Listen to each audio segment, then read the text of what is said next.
Happy holidays, Roll Table listeners. This is our 2020 holiday one-shot with a new DM and all new characters. We'll be back with Season 4 on January 5th, 2021. Now grab some cocoa and get ready for adventure. Ho, ho, ho.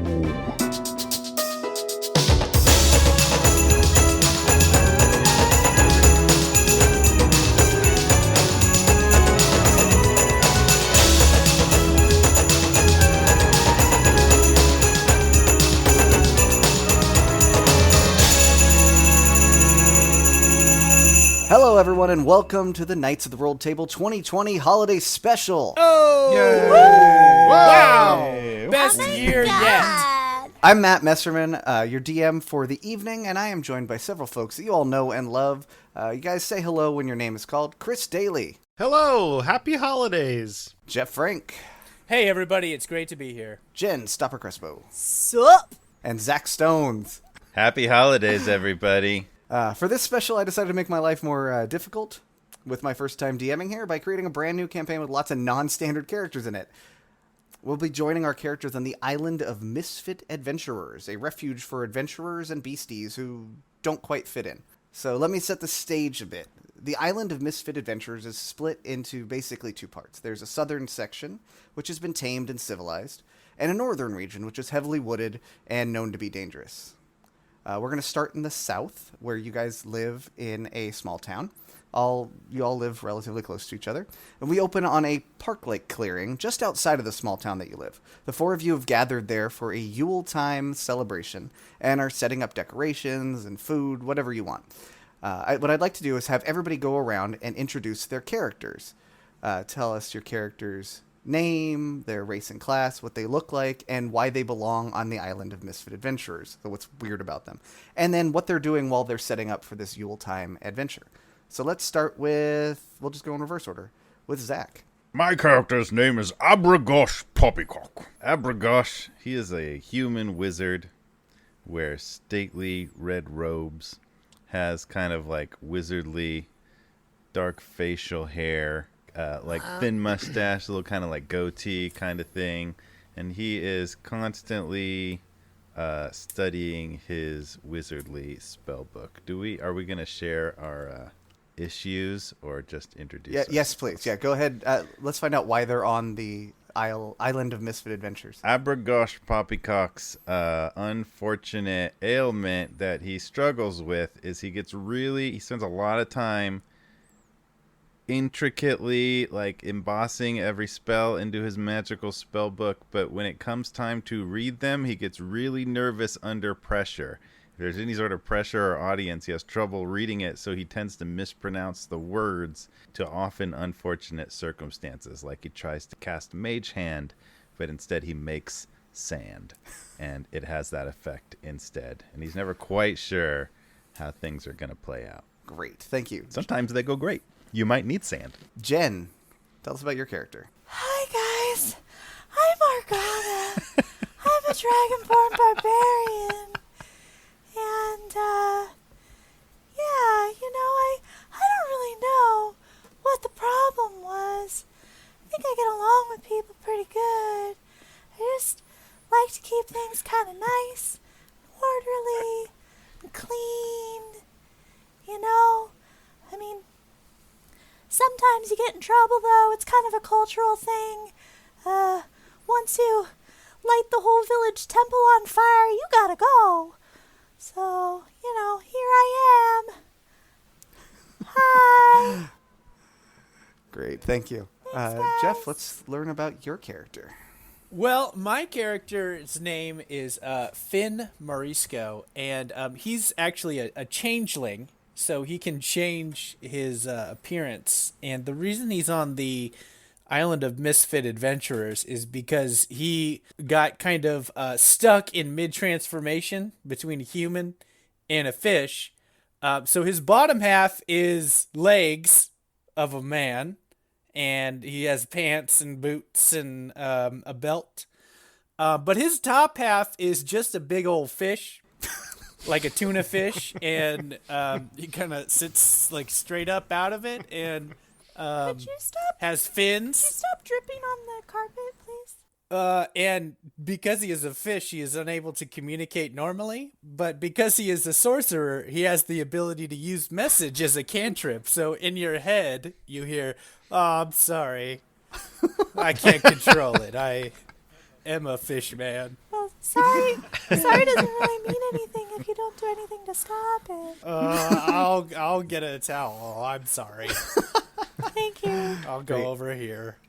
And let's meet Chris's character. Hi everybody, my name's Twilah. I'm a 13-year-old Aarakocra, and I am a bard, and I am a kind of a bluebird, features with blue feathers with a little bit of a red breast area and a nice fluffy tail, and I just love to inspire people with my haiku poetry. Wonderful. Thank you. All right. So the four of you are together in that park-like clearing that I mentioned before, and you're setting up for Yule. Anything I could do to help? I could get some snacks out. What kind of snacks do you normally prefer this time of year? I really like biscuits. I don't think you should touch the food. He's just gonna make it all soggy. Oh, that's true. Well, I'll just stand in the corner until somebody needs me. Well, there's always something that you can provide.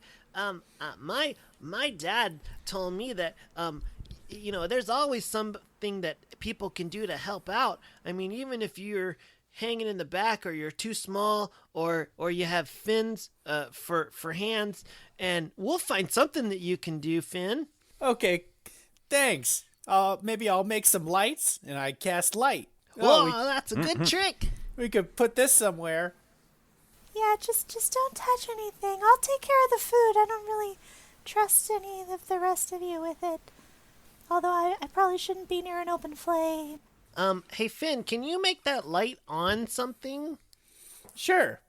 Then I Okay. cast light on something. All right, I'll pull out this little kind of ball of paper that is sort of intricately folded, and I'll pull it out, and it kind of looks like a swan, but the head is missing. It's just this body of a swan. Like, this is the ancient art of origami, and this is a swan. It's another type of bird, and you can see that. Oh, well, it's got a tail. That's a tail, and this is wings, and well, I'm still working on it, but maybe you could cast light on this, and we'll hang it up really high, and it will be a beacon of hope and joy for all the people in town to come and see us. Cool. Yeah, let's do it. Boom. All right, and I will take that lovely decoration. Oh no, I'm already doing it. That wasn't even in character. I shall take that lovely decoration and cast it up. I shall cast Mage Hand to raise it up to the highest boughs of the celebratory tree. And he attempts to cast Mage Hand to lift up the origami light. As you do that, you cast Mage Band instead, and a small group of musicians shows up and helps you lift that up, and then they run away, scurry off into the forest. They do the job. Yep, they do. Oh, thanks guys. Take 5. Great, good job. Thanks for the assist. Well, I will actually also cast Mage Hand, and I'll lift it up even further because the band was really short.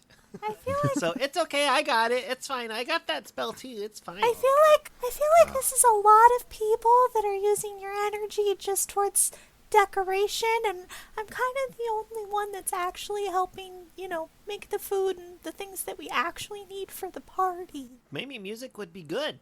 I'm a bard, but I don't actually play music. But I could recite some poetry. Maybe that would bring people over. The entertainment factor is very important. All right, and right as you go to do that, suddenly a teenage girl runs in from the direction of town.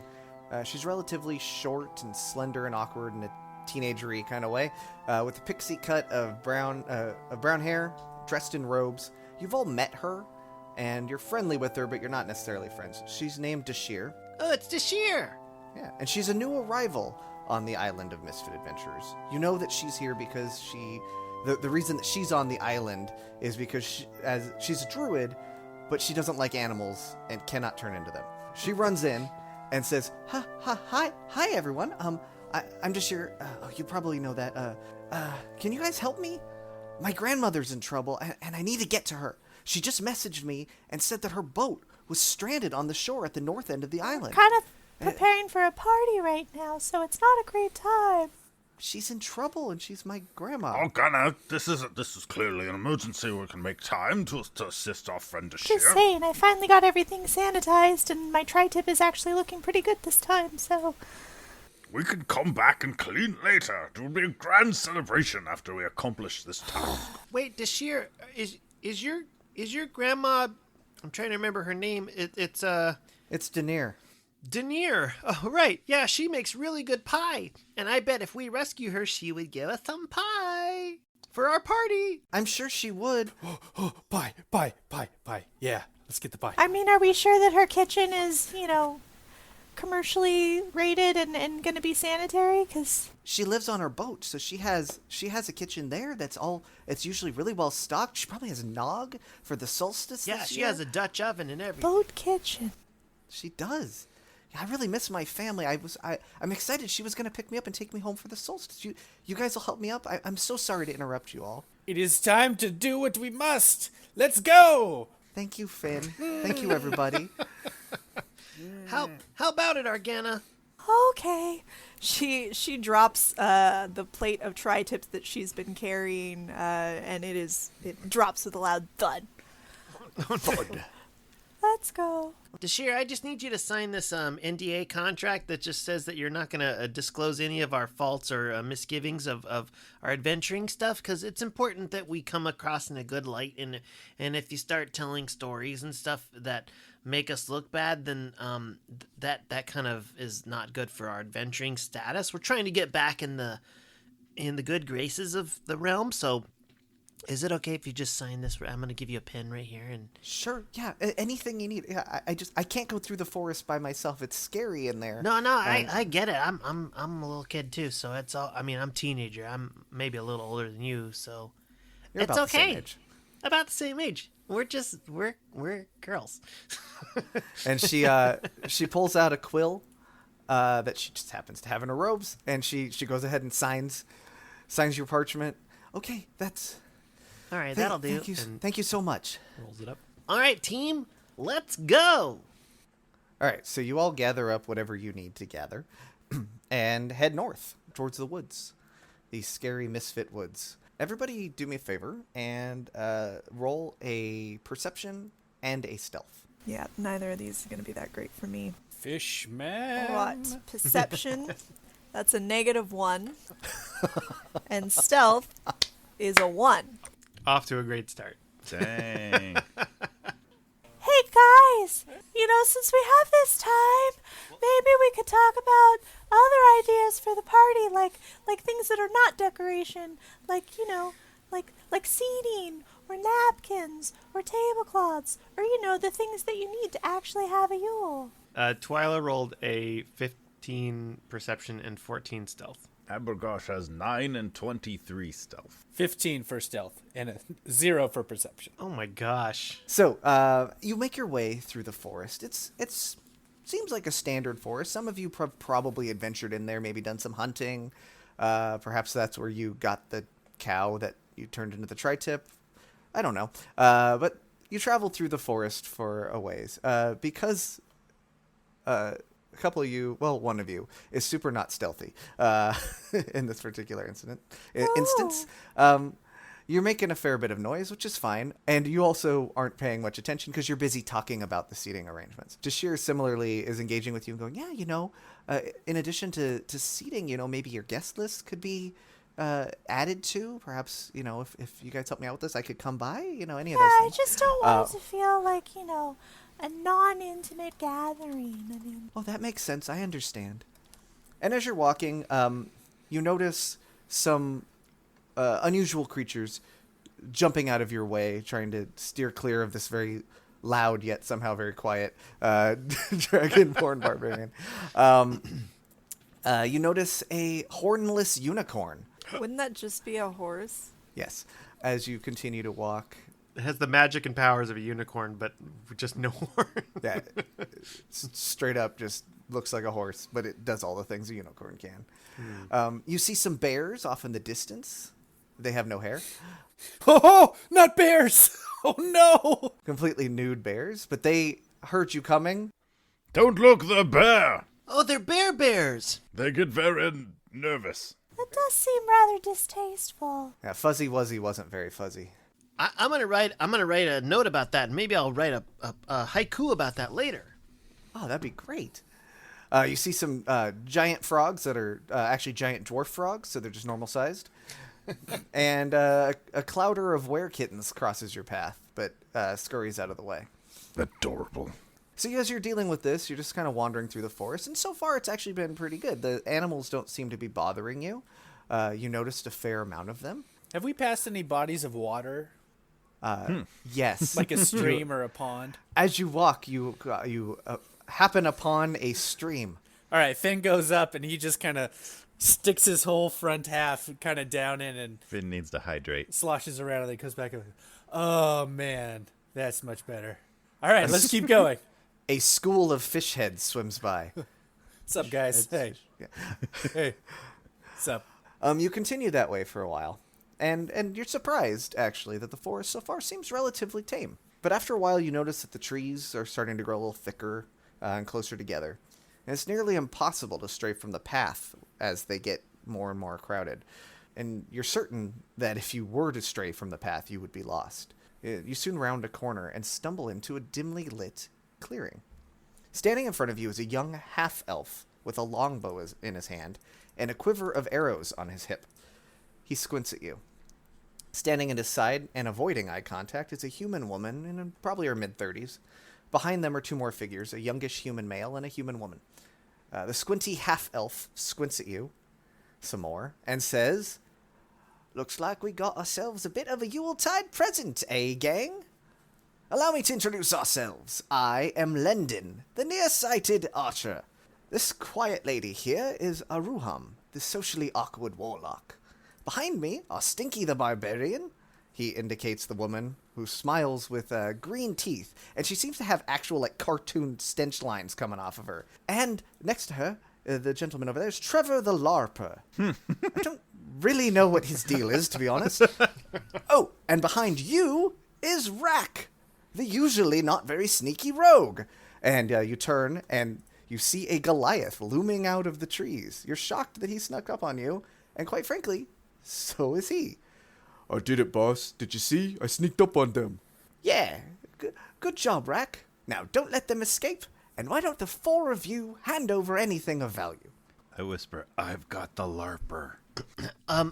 Well, the thing is, we're helping this young lady here.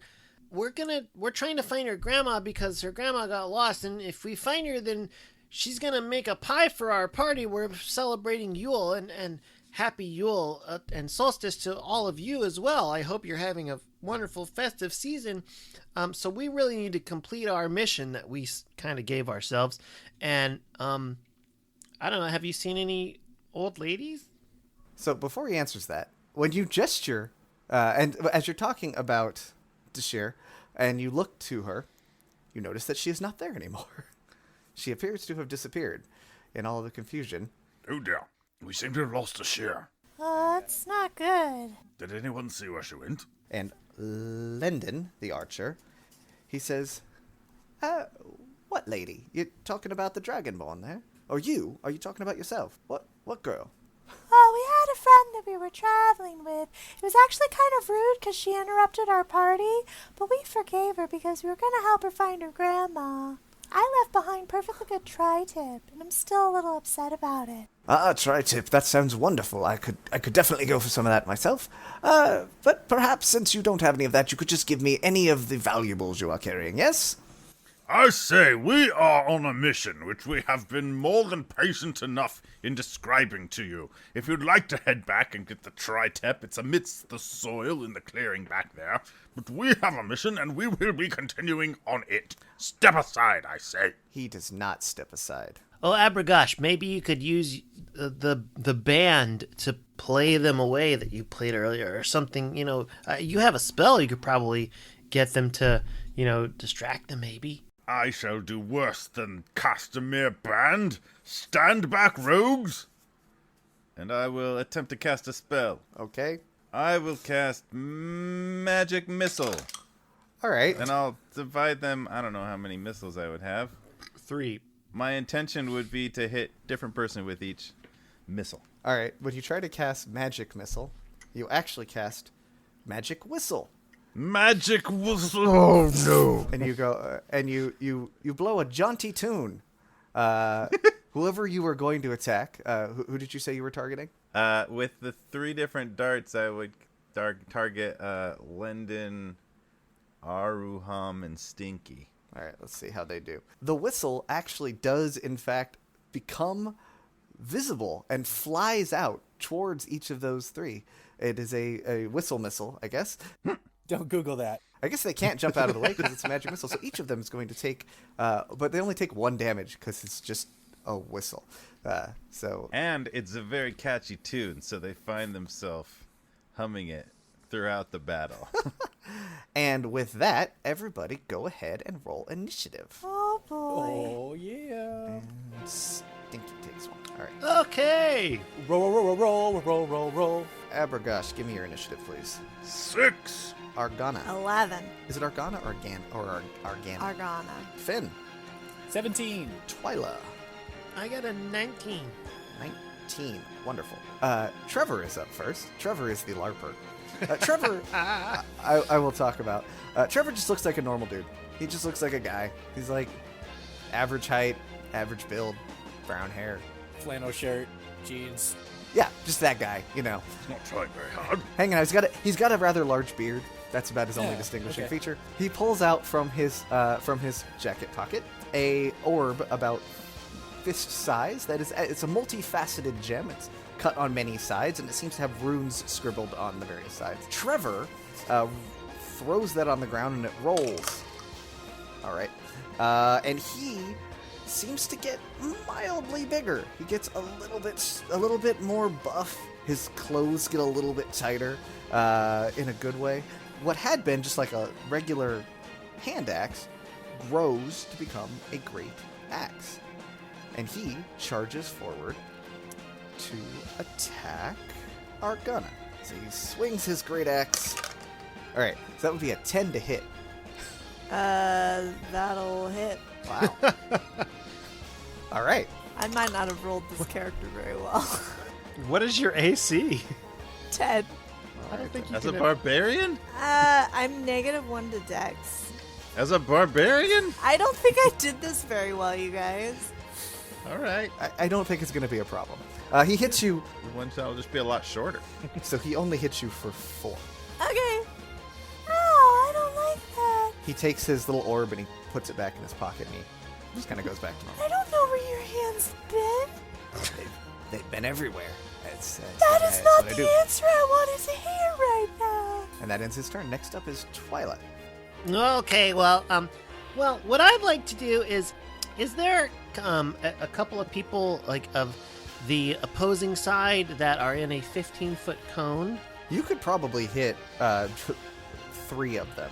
Okay, this is emanating from me, so I'm going to cast Color Spray, which is from myself a 15-foot cone. So I'm like, okay, well, I didn't want to have to do this, but here we go. And I throw up some powder in the air, and it goes. It's kind of like some chalk dust, and an array of flashing lights, and it goes whiz, whiz, and little like whiz bangs and stuff like that. Little color confetti goes out, and it throws out. So starting with the creature that has the lowest current hit points, each creature affected by this is blinded until the spell ends. So starting with the lowest hit points creature in that cone. All right, that would be a Ruham, the woman. So it's 20. So 29 minus whatever that is. You don't have to tell me. Okay. And then whatever that total is it more than the next lowest person's hit points? It is not. Okay, so it only blinds a Ruham then. Yeah. I think that's what that means. So a Ruham goes, but quietly. And then I'm gonna move And oh no, I'm actually going to inspire one of my party members, and I will turn towards I'm gonna turn towards Finn, and I'm gonna say, "Hey Finn, snow is a white treat. It covers all that we see. Then it melts. Oh well." And you get a inspiration dice. Beautiful. D6. You're inspired by that haiku. I'm inspired. And that's nice because it is actually Finn's turn. The reverse merman may go. All right, Finn is going to take the inspiration of that wonderful haiku, and first is going to hold up his fin and point it at not Trevor, but the other guy. The archer? Sure, Okay, Lendon. And he's going to say, "Ooh, this one's mine," and he's going to do that message in everybody's head, so that he knows. He's going to give his meanest fish look, and he's going to cast True Strike on him. Yeah, so that just I will get advantage on my next target. And you guys have noticed that Finn is half man, half fish. In the bottom half, he only is just a pair of legs. He doesn't have a backpack or any equipment or anything. And I got to roll to see if I get a wild magic. No wild magic on that one. Okay. But out of nowhere, he spins his hand around and generates his fin around and generates this large flaming sword that he holds in his hand with flame blade. So he casts that, and it comes to fruition too. So he's now has this fiery hand, and he's going to start running towards him. And we'll end his turn because he needs those 2 actions to do all that. So his next turn, he's going to be right up in the archer's face. Oh my, it's a formidable fish. Lendon is taken a bit aback by this. Next up is Aruham, the now blinded warlock. She whispers in Lendon's ear. And he takes her arm and points it at Twilah. Oh boy. He says, "She is casting Eldritch Blast." He speaks for her. And I'm going to do it at disadvantage because she is blind. That is at disadvantage a 11. That'll miss. All right, the Eldritch Blast goes flying by and instead hits the tree nearby. Whoa! I mean, that was really impressive, but no. She kind of hides behind Lendon a bit, and then next up is Stinky, the Barbarian. Stinky says, "Don't hurt my friends," and she just rushes forward, full on. You can smell her as she gets near, and she charges at Finn Morisco. Well, first she goes into a bit of a rage and gets even smellier. And then she raises her battle axe, swings it at you, and 10 to hit. I assume that misses. Let me check. Yes, that misses. Because you All don't right. suck as much as I do. I realize now I know what I did. You did actually what Rack has done, which is he is a max-min character instead of a min-max character. He did everything wrong. Yeah, I did a lot of things wrong. Lendon is up next, the archer. He squints and tries to make out where everybody is. There's just a fish with a flaming sword coming at him. That would be the thing he can see the best. Since you are the closest, that is who he's going to attack, since you're the person he can see the best. How close did you get when you ran at him? Within melee range, for sure. All right, well, in that case, he is not going to use his bow. He is actually going to pull out his short sword and attempt to attack you. For 13. I'm going to use my reaction to cast shield. Misses. His short sword glances off and misses. He is quite annoyed. Next, Argana. Oh, hey, you touched me.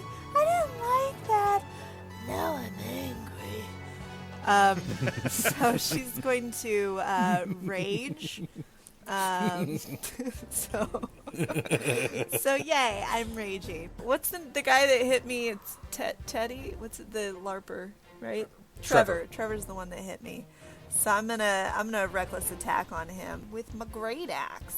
A 12 and a 12. Does a 12 hit? 10. Yes, it actually does hit him. Nice. 11 damage on him. Okay. Hey, not cool, man. You shouldn't hit people that don't want to be hit. Jerk. Abregosh. All right, I will turn around to this Goliath rogue, and I shall cast Ray of Sickness. I shall attempt to cast Ray of Sickness. Make him terribly ill. Okay, this is actually the only one I didn't come up with what it means, with what it does, so you guys can help me with this. You instead cast Ray of Sick Beats. Why are all mine all musical? Just those two, those are like the only two musical ones out of the whole thing. It just happened to be what I rolled. I think some sick beats start playing and he's got to dance instead of do his rogue stuff. Or what if it's a like a ray of like rotted beets, like the vegetable, come at him and they just cover it. Is it B-E-E-T or is it B-E-A-T? How'd you write it down? It is B-E-A-T. Okay. He could also, he could cast both kinds, maybe later. Alright, he casts Ray of Sick Beats, and Rack is compelled to dance. It's Rack's turn. He dances. Kind of like, he does a little moonwalk, and he's like, spins, and he does one of those things where he spins around a pole, but he uses a tree because he's so dang big, and just spins around that, and he's like, yeah! How was that? Good enough for now, I suppose. That's his turn. I'm gonna just say you cost him a turn with that. Trevor is up. Trevor is not happy that you have attacked him. He is going to attack you right back, Miss Argana. He got 11. He hits me. 13, but it is slashing, so half that, so 6. Okay. You take 6 slashing damage. We are not friends. Twilah, your turn. I think this is going really good, guys. But we really gotta find the grandmother. So I really probably just need you to go. So she's gonna point at the barbarian, stinky. She's gonna point at the stinky and say, why don't you just fall on the floor? Let me tell you a joke. There was a big jolly old fella, and he had some cookies, and he got so tickled that he had to sit down on the shelf and have I don't really have a joke here. It's workshopping it. So Twilah's gonna cast Tasha's Hideous Laughter. She has to make a wisdom saving throw. All right. She rolls a 15.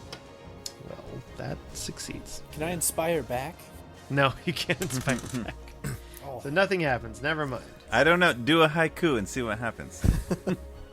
A fish man Through message. comes here. The vengeance shall be sweet, yes? No more the life blood. Anything? Nothing Inspiration? happens. No. You are now uninspired. No. Hey Finn, haikus are my thing. Stop it. I'm just riffing. I'm just trying to jam. I don't know. It's harder than it looks. It really is. I appreciate that. I'll let you have that haiku as a free action there, Jeff. But thank it you. is now your turn. I will use my movement to back up. You've Get backed up. Well, you can away only back a up so far because there's a big old dancing rogue behind you. Well, not that way. Okay. The other way. Another way. I'll say you go off to like the left. Just kind of Yeah, get at it. within like real quick. 30 feet of people, but away from the fray. Gotcha. Okay. Finn. All right. I'm now. I have my true strike ready. My flaming sword. So I'm gonna roll with advantage on this person. I'm gonna use the inspiration just to make it extra crazy. That's a 19 to hit. That will hit. All right, and they're gonna take 3d6 fire damage. Oh dang.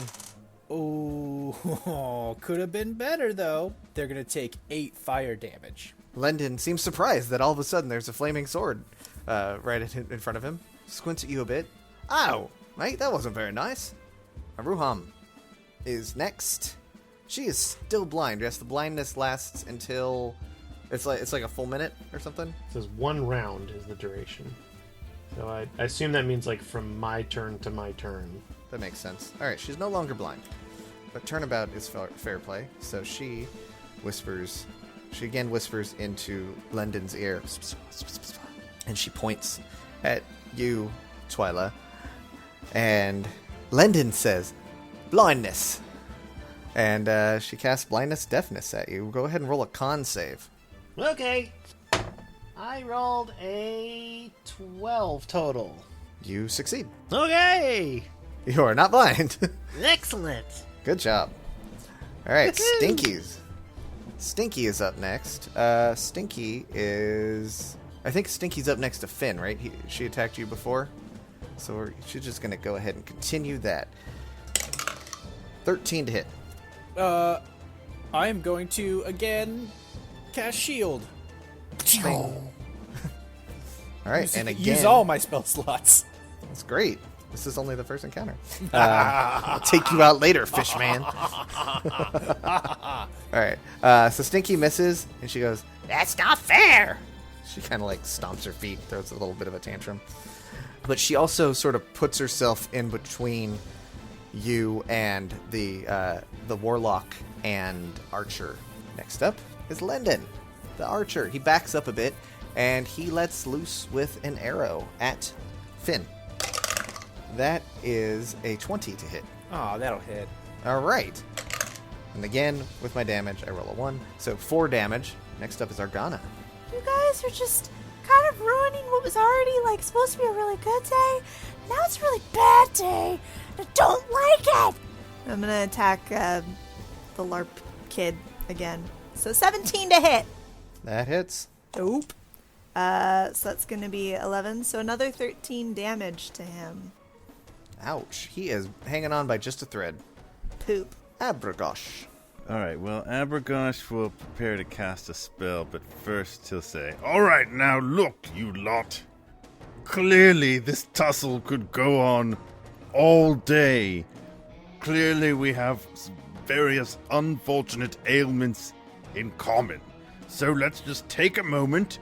You all can go on your way, and we'll go on, and we'll rescue this grandmother with the pies, and we can let bygones be bygones. If you don't agree, I'll be forced to cast Burning Hand. Cast away then. Oh, come on. Are you sure? I'm sure. Mostly because I want to see what happens when you cast Burning Hands. How many fingers am I holding up, you the archer? How many fingers? Can you see? I have to use these fingers to cast Burning Hands. How many fingers do you see? 12? Is it 12? No, I don't have 12 fingers. Who has 12 fingers? It couldn't possibly even be that. Come on. I had a cousin, on my mom's side of the family. Was his name Dave? I know a guy named Dave with 12 fingers.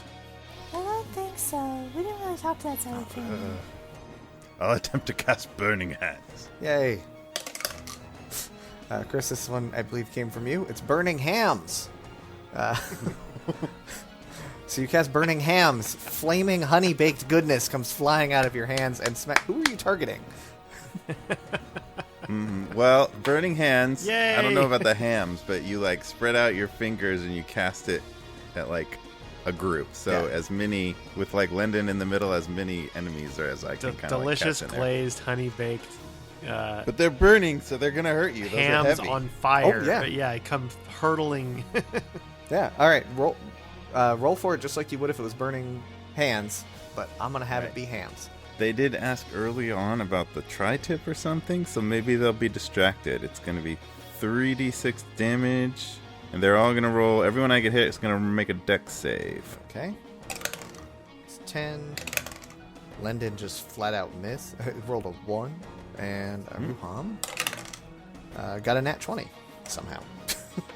Ooh, all right. So Aruham will take. They'll take 8 damage. Aruham will take half that, so 8 ham damage. All right, so you hit for Aruham. Hamage. Hamage. Hey, there you yes, you hit Stinky and Lendon for 8, and Aruham just takes a mild 4. Oh, well, that's even better. Argana, would you like some of this delicious ham I've made for later? Damage.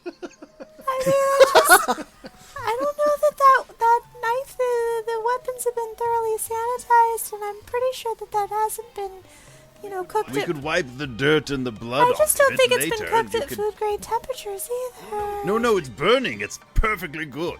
This is actually better than the original smell. Well, we'll talk. A lot of the modifications to your spells ended up, I think, better. So we'll see how they work out. All right. Next up is Rack. He's just going to attack Abregosh with his rapier. I can see you dancing. 12 to hit. 14 armor class. A dodge. Mostly dexterity. If he hadn't been a maxman, he would have hit you, but instead he had negative on his roll. All right, he misses. And he's like, ham, and kind of lumbers towards the ham. If any of you want Help yourself. If any of you want to take an attack of opportunity as he wanders that way, if you still have reactions, feel free. I have a reaction. I'll stab him. All right, go for it. The dagger. 12. That hits, Nice. because my rogue only has an armor class of 10. My most effective attack so far. 5 piercing damage. Ouch. Ouch. I'm going to eat some ham. All right, next up, back to top of the round, it's Trevor. He rolls his multifaceted gemstone again. Ooh, he rolled well this time. Pulls out his great axe. Where is he? And he is going to swing at Argana again because you're the one who's attacking him. That's a 9. So I think that misses because you have an armor class of 10, right? Yeah. Hey, I'm worth something. He misses. Suck it, son!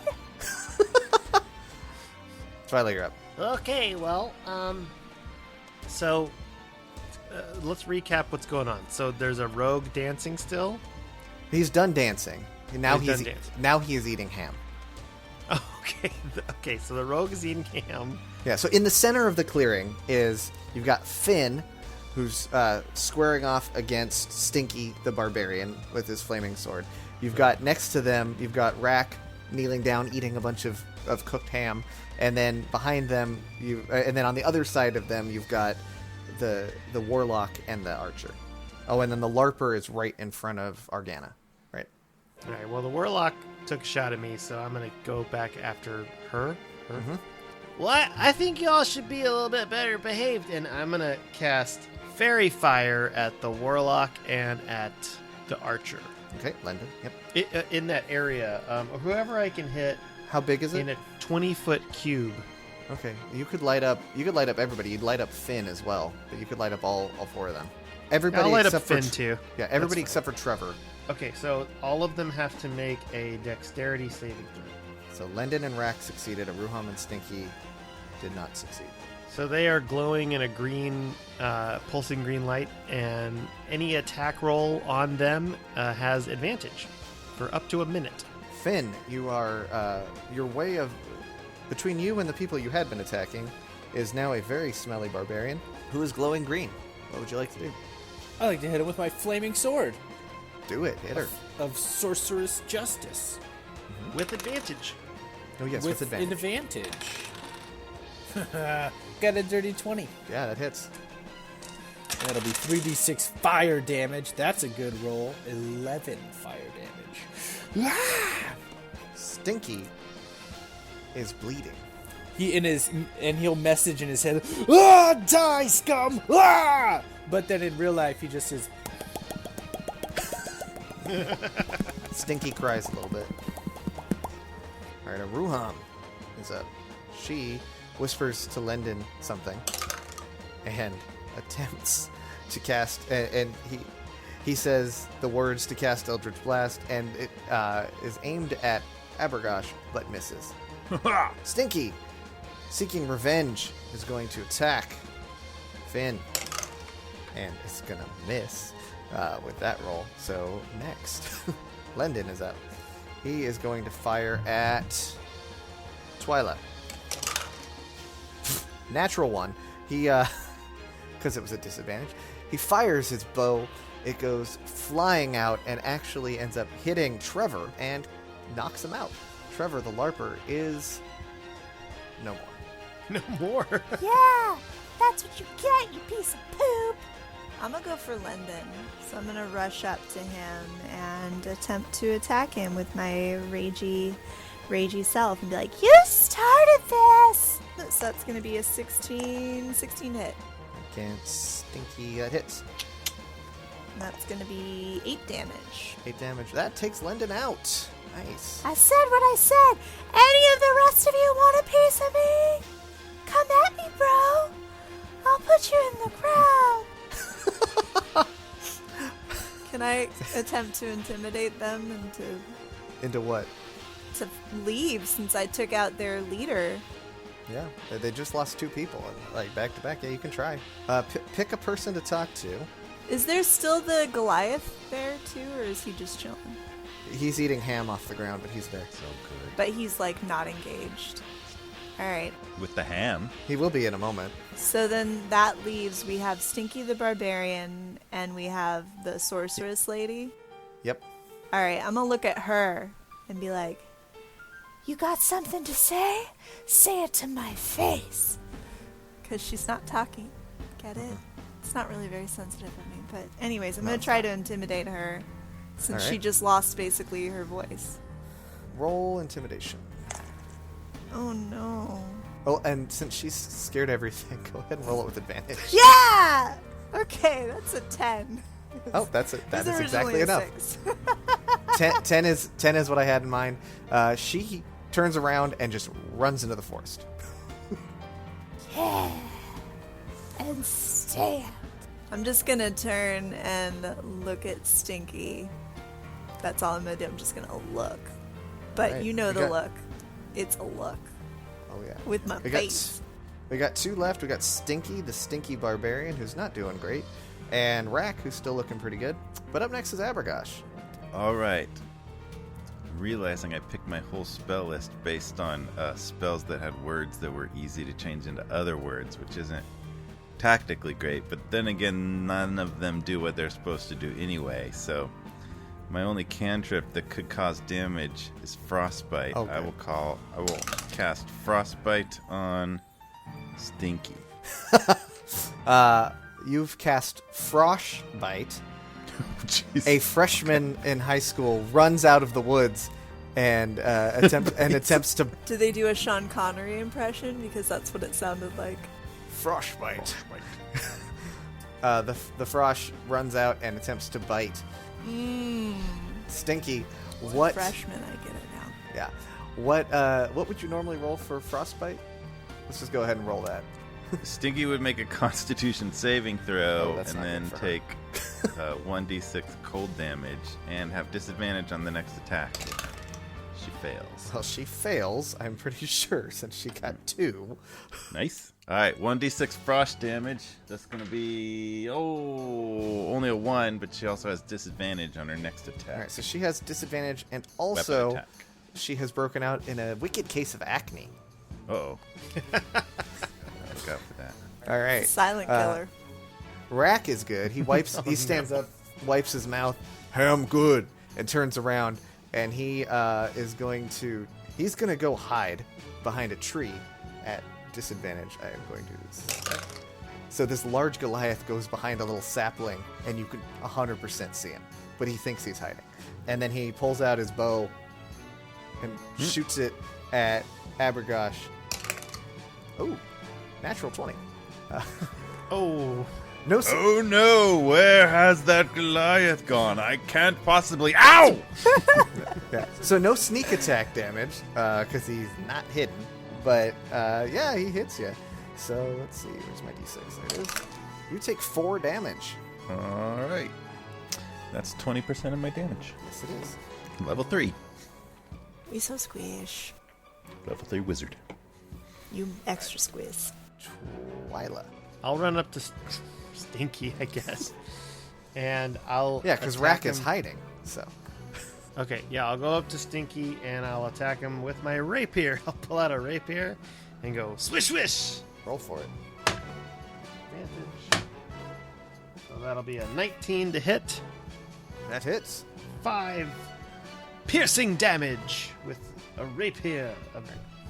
And then I will use my bonus action to inspire Argana and I'm gonna say, Argana, I've got another haiku, and maybe you can help finish off this melee that we're having. Here's the haiku. I saw bears drink beer. They had no hair on their hide. Bear bar beers barely beer. Quite good. I don't get it. Very nice. It's a bit of a play on words, plus we saw the bears earlier. I assure you it's quite impressive. Okay. Thanks, Abregosh. You are inspired. You have a D6 inspiration die. That's my turn. All right, Finn. Let's use that flaming sword while I got it. Stinky's still lit up like a Christmas tree. She is indeed. 21. That hits. 12 fire damage. Ooh, Stinky dead. Unconscious. Yeah, Stinky is knocked out. Somehow the flames of the sword ignite the stench cloud around Stinky and suck all the oxygen out. She plops down unconscious. But she smells better. That leaves just Rack left and Argana. It's your turn. I'm gonna hit him. I'm gonna run up and swing at him. Because Shouldn't that's have what I any do. So this Dragonborn is going to charge and as daintily as possible, while still making an impact, attempt to attack the Goliath. It's an 11, 22 to hit. That will hit. That's going to be 14 damage. Ow. All right, he is reeling. You know, you could just take the ham and go home. I can leave? I mean, I'm not that invested in this anymore. I got the guy that I was after. Hey, you wizard guy, you said I could leave. Everyone else okay if I leave? No, that's fine. Go ahead. Please take the go. ham. I'd prefer to kill him. Here, have some hand sanitizer. So he walks away off into the woods. Oh, I can't even see where he went. Oh, he's disappeared. Wow, he's I so would have attacked sneaky. him. Wow, he does have some abilities. His feet are sticking out behind the tree, but you can see him. He just What the heck happened to, Dashir. yeah, Desdemona? Dashir, Yes, are you where'd she still go? around? Dashir. Did you disappear? Everyone roll perception. Oh, We did it. 12. 7. 5 1. All right, so only Finn notices this. There through was echolocation. Yep. You notice there is a flower right on the edge of the trail, and it starts to grow, and the flower grows and grows, and eventually becomes Dashir. Wow, that's a cool trick. So you can turn into flowers. That wasn't terribly helpful. I mean, we just had kind of a heavy combat there, and you just kind of disappeared. That was kind of not super cool. I don't really know how to fight, and I can turn into plants, but plants aren't very good fighters because they can't move. So Well, I don't know. I mean, there are some plants that are actually quite carnivorous, and there's like snaring plants and blights and stuff like that. Maybe if you channel your rage and energy into plants that actually can do damage, it could help in a combat situation. Could have at least backed us up back there, you know, just emotionally supportive. I really just, It's true, yeah. I don't really feel very good about this. well, I thought since I turned into a flower that maybe you would think it was pretty and it would make you have something to fight for. But I'm sorry I didn't do a very good job. I'll try harder next time. We didn't even know that you were a flower, but next time that'll help. All right, so you guys have defeated the band of misfits. Yay! You're all doing pretty well, reasonably well. None of you were hurt significantly, although some of you could probably use a little bit of healing. You don't notice any large Goliaths pretending to hide behind you. You make your way through the forest. As you're exiting the forest, you do notice out on the periphery a woman that appears to be a snake, but she has tiny people for hair. Masterful. And you see a lot of statues come to life around her. Yeah, okay. Thank you. There it is. You're welcome. Yeah. There it is. That's the end of my stupid characters there. All right. I had to use them all. All right, so you make your way out of the forest, and you see, as you make your way out, Dashir runs out. She sees an old woman and runs over to her and goes, Granny! Granny! And the old lady turns. She is... Dead. End of story. She's dressed in really ancient-looking leather armor, and she's working on a patch. She looks like she's just finished up patching a hole in the hull of her boat. Hot granny. It's Sarsa in the future. Yes. And she says, she's drinking a lot. Oh, and she hello there, dearie. How are you? This is my boat. Why is your star so like Swedish? Welcome to the Crescent Squall 14.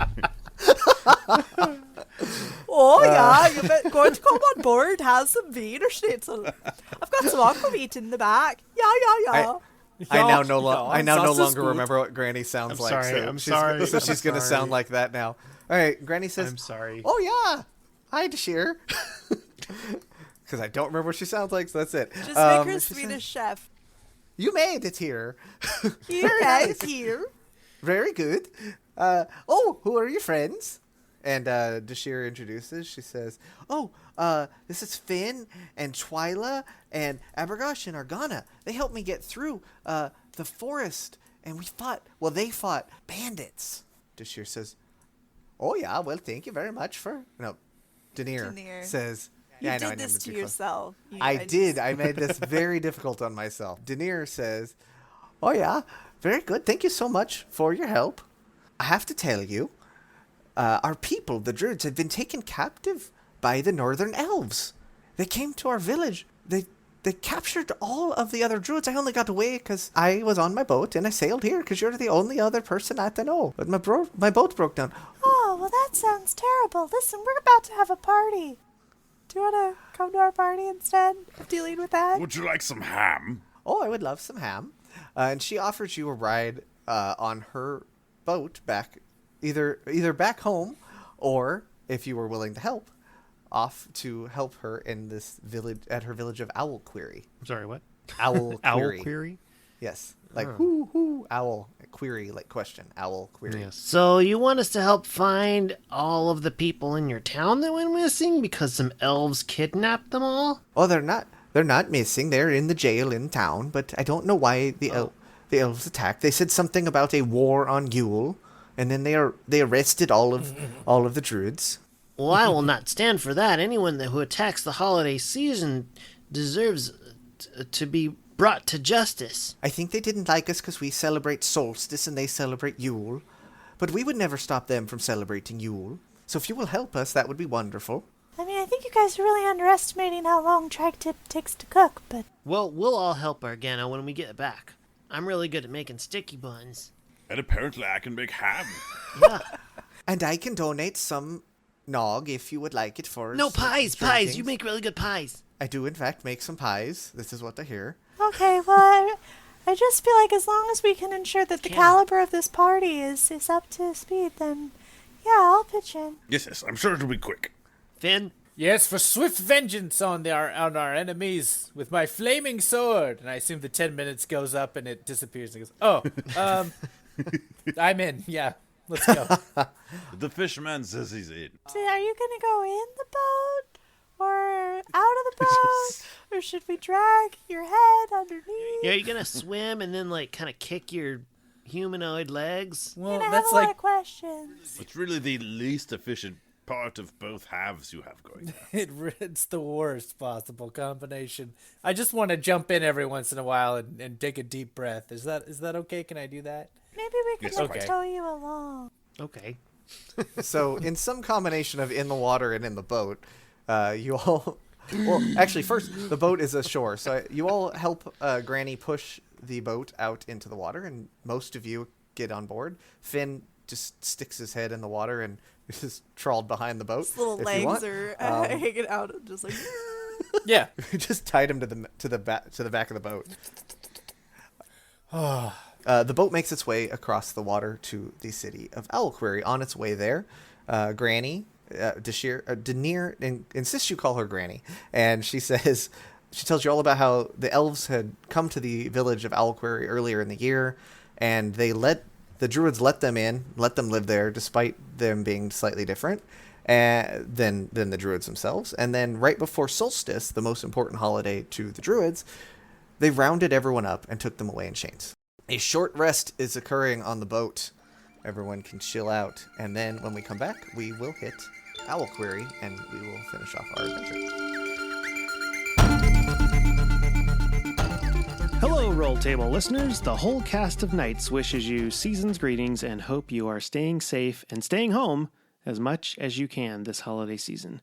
And if this little podcast can bring you some smiles and distraction, well, that makes us all a little bit more happy. This is the last episode of 2020, and next year we will continue Season 4 with Jeff Frank in the DM chair. At the start of 2020, which seems like 1,000 years ago at this point, we were just finishing Season 2, which I DM'd. This is Chris, by the way. We did a really funny Season 2 one-shot, which Jen Crespo DM'd. Then Zach ran Season 3, which had some hilarious moments and some heart-tugging suspense. We had Season 1 characters come back in and some new characters join in. About 4 episodes into Season 3, quarantine happened. And we stopped recording in person, and it took us some time to figure out what we should do and how we would continue, or even if we should continue if we couldn't meet in the same room. Eventually, we decided it was worth it to keep going and continued recording virtually. We did a standalone one-shot of the Humblewood campaign setting. We continued Season 3 and brought in some guests. We did a Season 3 one-shot and our first spooky Halloween one-shot, as well as using a whole different system. Finishing Season 3 let us figure out the next step for the podcast, incorporating ancestry and culture backgrounds for characters. We brought in Carlos Guzman as a permanent member of the cast. Jeff stepped into DM Season 4, and that brings us to now. Thanks to all of our guests in 2020, Mark Crespo, David Armstrong, Alex Detta, Lenny Rivera, Chanel Mays, Tad Stones, and Matt Acevedo. And we hope to have a lot more guests in the year to come. We just want to thank everybody for listening to the show. Again, if you want to support us, the best way is let somebody know. Word of mouth is the best way. But if you want to leave a 5-star review and a kind words of encouragement, or just let us know what you think of the show, go to any of your podcast outlets and you can leave a rating and review, and we would greatly appreciate that. We love reading those, and we love to hear what people are thinking of the show. You can find us online at Rolled Table on Instagram and Twitter. We are quite active on the Twitter, and if you ask us any questions about the show, we will probably answer. We also have a Discord server where you can join in, chat with the cast, get feedback, see original artwork, get some pizza making tips, all that kinds of stuff. And if you want to see all the original artwork from the show, which I do, you can check out our Instagram, which is at Rolltable, and that features artwork from the show, all the characters and everything like that. So thanks everybody for listening. Sorry this went a little bit long, but we had a really hard but fun year, and we can't wait until next year to see what happens with the show and with these characters that we've grown to love. So thank you. Let's get back to the holiday one-shot, and I hope you guys enjoy, and Happy New Year to everybody. And don't forget to go out, but stay in, and make life an adventure.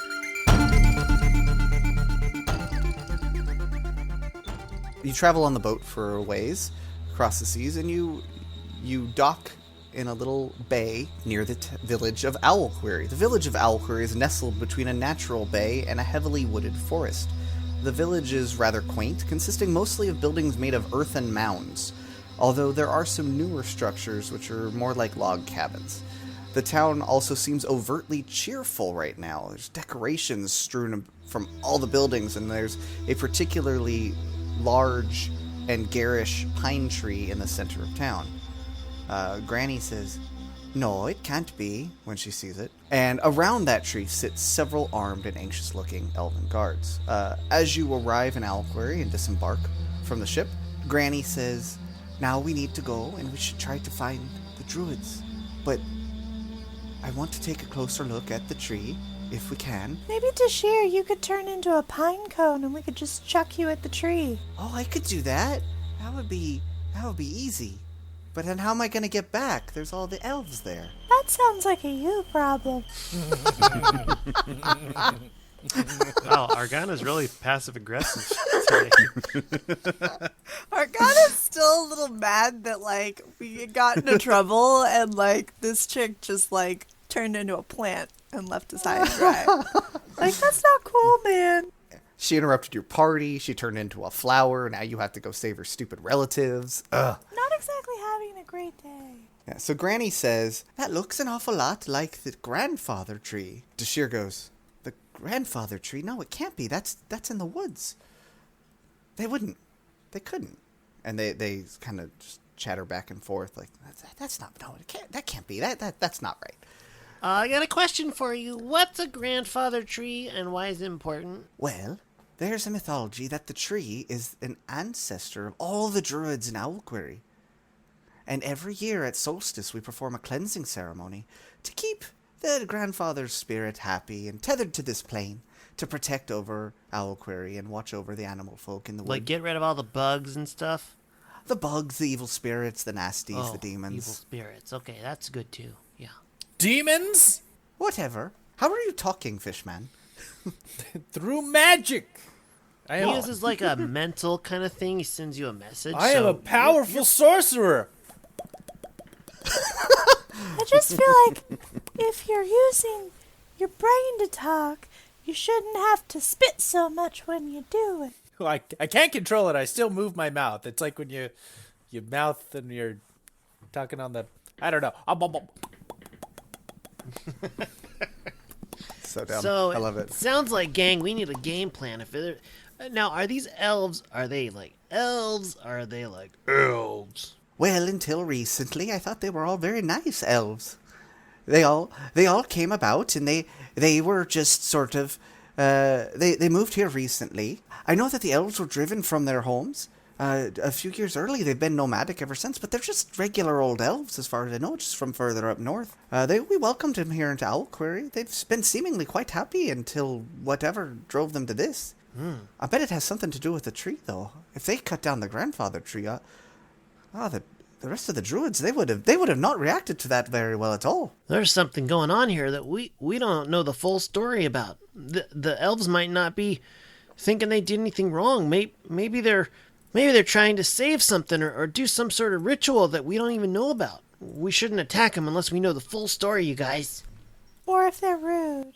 Well, Or we could just attack them and see what happens. Finn, come on. You know we can't do that. As you guys are talking, a horde of animals, just a whole bunch. You got elk, you got reindeer, you got bears, you got dogs, cats, birds, insects, all sorts of animals flood out of the forest towards the village of Owlquery, and they swarm the elves, and they're just attacking everything. They start knocking over. It seems like they're going specifically after the Yule decorations. Interesting. And the tree. They knock down the tree, and it actually crashes in front of the prison, blocking the door. Wow, that was a lot that happened in a very short amount of explanation. Whoa! Granny says, "This isn't right. They don't look like any of our people." And Dashir says, "Yeah, regular animals wouldn't act like that, and they must be being controlled or angry about something." I guess we should go mess with stuff. I will attempt to use minor illusion to create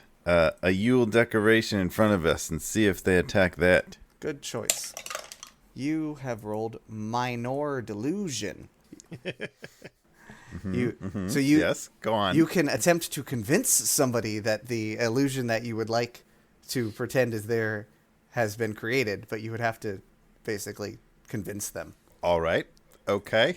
Do I have like magical advantage on that? Yeah, you just have to yell out what you see, and if somebody could be convinced, they could be convinced. Oh, look, animals, look at this Yule decoration here. I wonder if you should also attack this, because it was just sort of an experimental thing. I think this tactic here, where I tell you it might ruin the initial hypothesis method, but regardless, look at this Yule decoration here. Come and attack it. You do that, and several of the animals actually look your way, and they start charging at you. Nope, not here. Nope. Look at the decoration. Look at the decoration. They charge at the decoration. One of them misses, runs right through it, and it's a reindeer, and it actually runs over Grandma. Oh, no. Grandma got run over by that reindeer. And that's that's everything. Good night, Twilah, guys. write this down. Write it down, Twilah. I don't see the significance of that. It's just gonna be big. I know it. I feel it's gonna be big. She is knocked to the ground, and the animals continue to rampage. Your delusion is. She wasn't my grandma. Maybe we should just go home then. Yeah, you're right. We should probably just go. Let's go back and have our party. Guys, we have to bring swift justice to something. I'm gonna do the flaming sword thing again. But we got a free boat. Dashir is bent low over her grandmother and says, Granny, are you okay? And Granny says, oh, yeah, I'm fine. I hurt my leg a bit, but it's not too bad. But I can't go with you. I'll find a way to sneak in and save the village people. the people of the village. Construction worker, the cop, the Indian. Yeah, as soon as it came out of my mouth, I was like, all the no. village people. And she offers to stay behind and try to figure out the druid situation, and she tasks Dashir with taking you guys into the woods to investigate what happened to the grandfather tree. The one that got knocked down? Well, there's the tree that she thinks might be the grandfather tree that's in town. It looks an awful lot like it, but a tree is a tree, so she could be wrong. But she wants... What do druids know? Exactly. So she wants Dashir to take you guys to investigate what's going on in the woods. Okay. Very well, let's go. Are we not concerned about all of the druids that are locked up in town? Or are we And just... the animals Let's that are just go going look at a crazy? tree? The old woman said she'd take care of that. We've got to go check on the tree. Oh, It's okay. very All right, important. sure. We'll do the bee mission. That's good. If you want to rescue the druids, you can, but I can't make it to the grandfather tree, and I'm sure that this whole misunderstanding and these animals fighting, they're all related to the grandfather tree. Well, I know. It's just my spells work better on people than trees. But it's cool. It's fine. Let's do that. Oh no, you're screwed. All right, so we go with Sheer. Dashir. Dasher. Perhaps I could teach you some spells. Yeah. That would be a bad idea. This year, can you turn into any plant? I think I can. I've turned into any plant I can see. I've turned into different types. I've turned into... one time I turned into kelp. One time I turned into just a seed. I could turn into a pine cone. I can turn into all sorts of plants. Could you turn into a long vine with thorns on it? I might be able to do that. Why would you want that? Well, try it. Do it now. She attempts to do that. A long vine with thorns. She Like 6 feet long or so. she's Big thorns on the end. I'm terrified of what Jeff's going to do with this. She screws up her face really in concentration, sort of elongates and like shrinks in and flops to the floor, and there is now a 6-foot-ish long vine covered in thorns. Oh, well done. Cool. Goes over and Nicely done. That's great. picks it up and wants to kind of swing it around. Does it stay together? It does. All right, I want to hit Abregosh with it. Does this hurt? Ow! Yes! Roll a melee attack. 12. Does that hit you, Abregosh? No. But I'm quite sure it would hurt. We'll hit Argana because she doesn't have as much. Okay, wow. Hit Argana. Hey, screw you guys. Did that hurt? Is this good? Is this a good weapon? As you swipe again and your arm comes down, she transforms back into Dashir, and you're holding her hair. I'm both slightly hurt and a little aroused. Please don't hit my friends with me. But like with the next time that we face a foe, that is what you could do instead of being a wallflower. Certainly more functional than being a flower, yes. Okay, That's if what we I'm- encounter... That's what I'm saying. Somewhere, Abregosh is on the right. William Moulton Marston is going, well done. I love this episode. The safe word is pumpkin. Okay, kids might be listening. And it's important for them to Safety is know important. boundaries and safe words. Oh my gosh, consent. What about a poison ochre? All right, let's keep we're moving. walking. We're Where walking we are through walking. the forest Let's- towards the I'm tree. just trying to a tactical Continue to advantage, discuss. you know? So you make your way over around you skirt around the village, no issues there, and head towards the forest. There is a path with a couple of elves standing in front of it, seemingly guarding, or you could try to just walk through the forest directly and go around them. It's up to you. Let's go say hi and mess him up. I mean, maybe we could go around them and try to get to our objective. Maybe we could just ask them what the heck's going on, and I feel like that would be a better use of our time, and then I can get back to working on my tri-tip. Twilah, it's an opportunity to use your people magic. Convince them to help us out or give us some information. Oh yeah, sure, okay. All right, so you guys walk up to the elves? Yeah. We send Twilah. We send the little girl. Hi. Hello. Is that Obama? Not on purpose. It is now. Hello. How can I help you folks? We're wondering if well, hi, my name's Twilah. I'm a bird. And I'm just wondering if y'all know what happened to this tree, that big tree that we saw. Because it seems like it should be somewhere else, but some of the druids that live around here, they were wondering about that. Could you tell me? Oh, there are more druids? Well, I'm gonna have to go arrest them. Can you point me at them? No, we were... It was more of like something that we knew about from before. Like the druids had told us that the tree was really important to them, but now they're all gone. But I'm just wondering what happened to the tree. Oh, well, we went into the forest and we cut it down for Yule. Brought it back in. The druids were very upset, and they attacked. So we arrested them all, threw them in their own jail, and now this is our town. Oh, that's pretty upsetting that you cut it down, seeing it's a sort of like a cultural significance to them. It's just a But tree. you know what? I'm gonna do a little performance for you because you helped me out and you told me all about it. So I'm gonna tell you a long story about Solstice, because maybe you just don't know the story of Solstice, and having heard it, it'll open up your perspective, and maybe you'll feel bad about what you did. So I proceed to tell a minute-long story about the history of Solstice. As a bard of glamour, I have an ability called enthralling performance. So I perform for at least a minute, and I'm going to inspire wonder and tell them all about Solstice. And they have to make, let's see, it can affect both of them. And they have to make a wisdom saving throw. Make it these guys. One of them rolled a 2, and the other one rolled a 17. Okay, so the one that rolled a 2 is charmed. It idolizes me, and it speaks glowingly of me to anyone who talks to it, and hinders anyone who opposes me. And it avoids violence, and it lasts for an hour. Avoids violence in general, or avoids violence with you? It avoids violence to me unless it was already planning on attacking me, which I don't think it was. So Nah, he wasn't. So we'll say the one that was talking to you is the one that rolled the 2, and the other one is the one that didn't. Does anything happen to the one who didn't? He just fine? Does he notice that you did anything? he has no hint that it tried to charm him. So nothing happens, but it's not aware that it was charmed. All right. So the main one. He says, what do you think of that? What do you think of that story? So you're saying on the longest night of the year, there is a large celebration where the druids celebrate the moon, they celebrate the year, they celebrate the earth, and they make good with the evil spirits. That's true, yeah. That seems very nice. Yeah, I know, right? But you cut their tree down and they feel real bad, so maybe you guys got to make right by the druids. Don't you think so? Don't you think you could convince your friend of that? Jim? What do you think?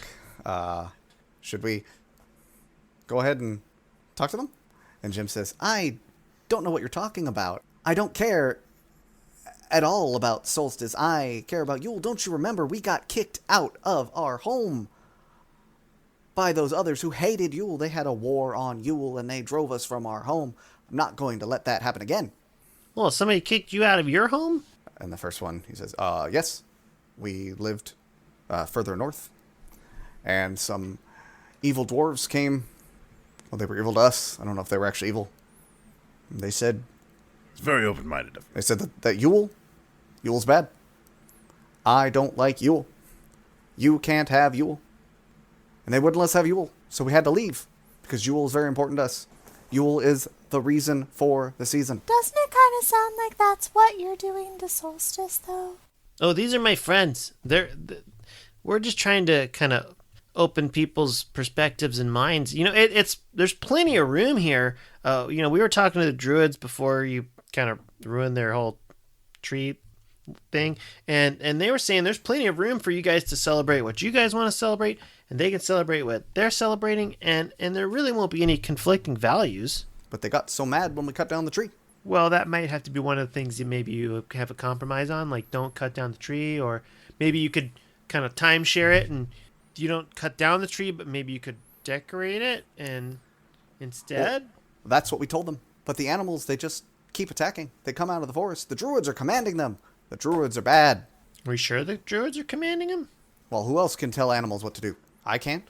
Who else can tell animals what to do? Would I know that? You could roll a... Make a check. Trying to think what a good check for that would be. Nature? It's like a magical thing or a nature thing or animal handling thing? Roll animal handling. Some animals do what they want. Like me. Roll nature, animal handling, or arcana, whichever one you want. Just tell me which one it is, and I'll filter my answer. Animal handling. All right, you're rolling animal handling. 8. 8. You know, some animals like dogs and stuff will listen if they're trained, but it does seem unusual. Like the behavior that you saw in town of the animals specifically seeming to target Yule did seem a little weird. But as far as you know, all of the druids are in jail, and that would be difficult for them to be or control animals. So, what's your name?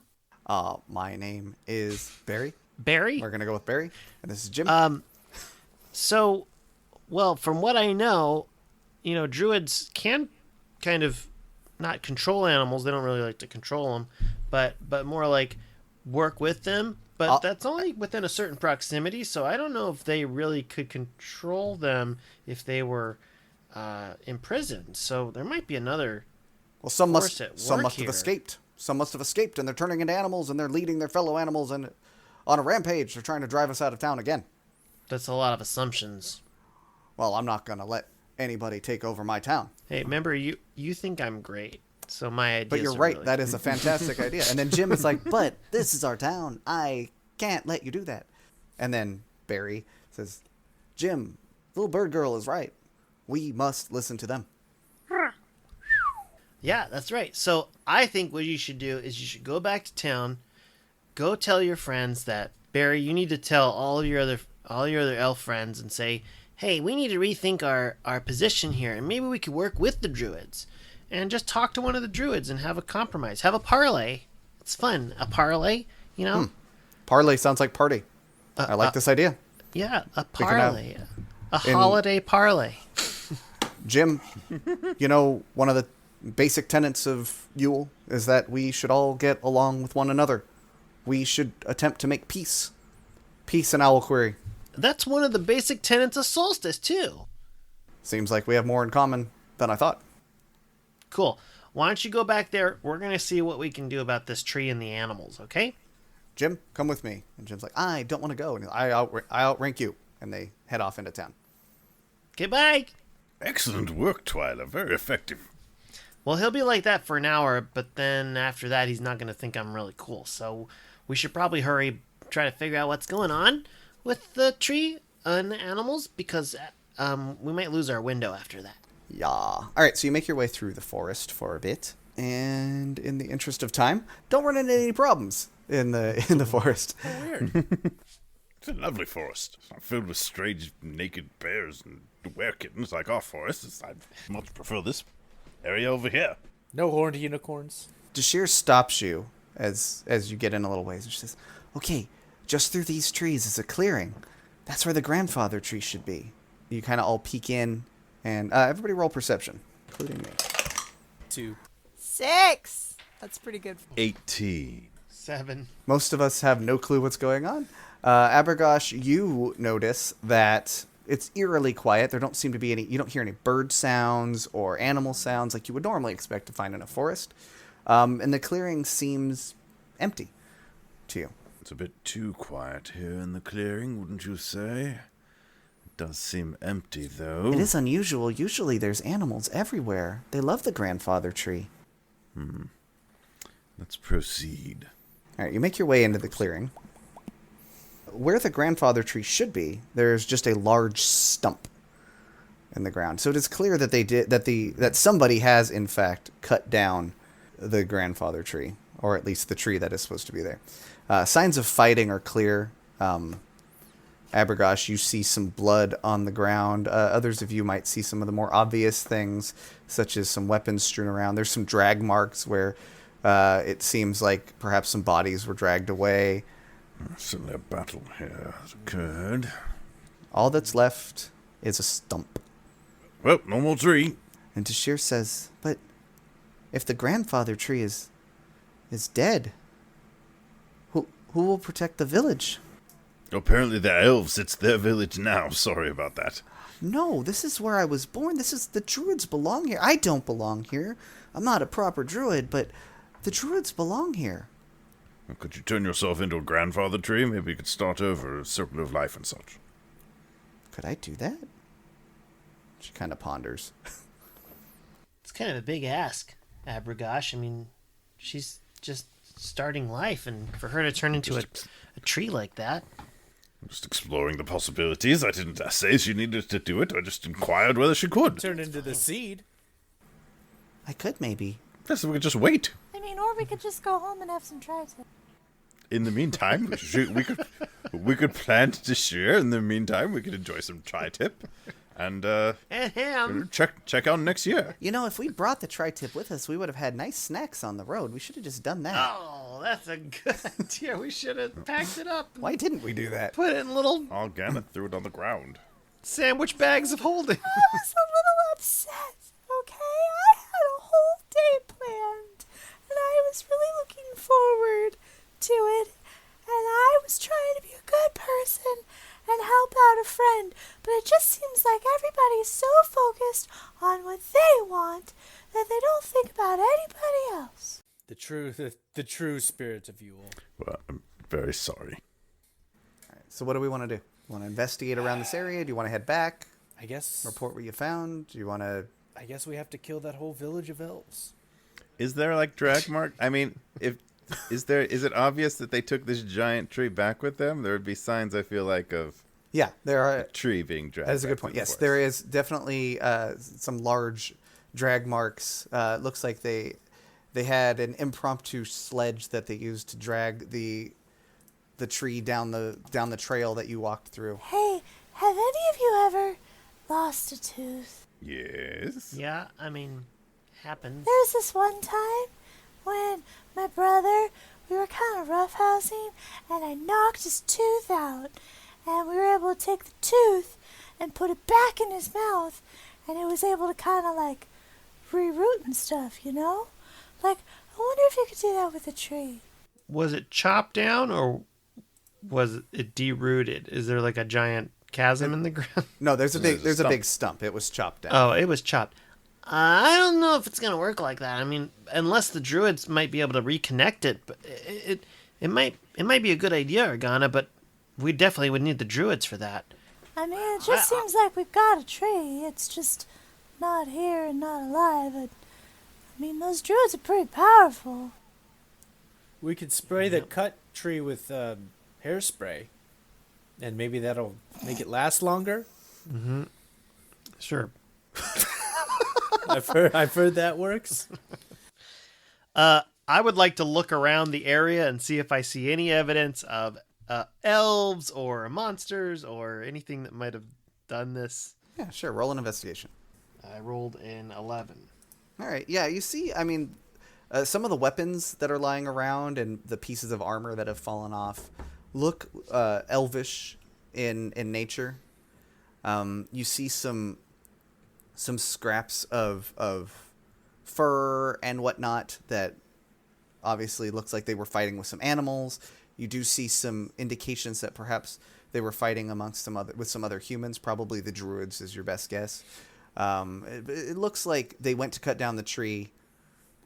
The druids tried to stop them. A fight ensued, and ultimately they cut down the tree and dragged it into the town. I think we should go talk to the druids. 'Cause, I mean, no offense, but Tashir, you even admitted you're not a very good druid. They might I'm know not. something that we don't. Yeah, we could go ask Granny. As you go to leave, you hear, Oh, there we go. This makes more sense. Yeah, hello. Big angry voice. Yeah, welcome. Hello. No to you. Well, if you don't like the plan, then you got to speak up.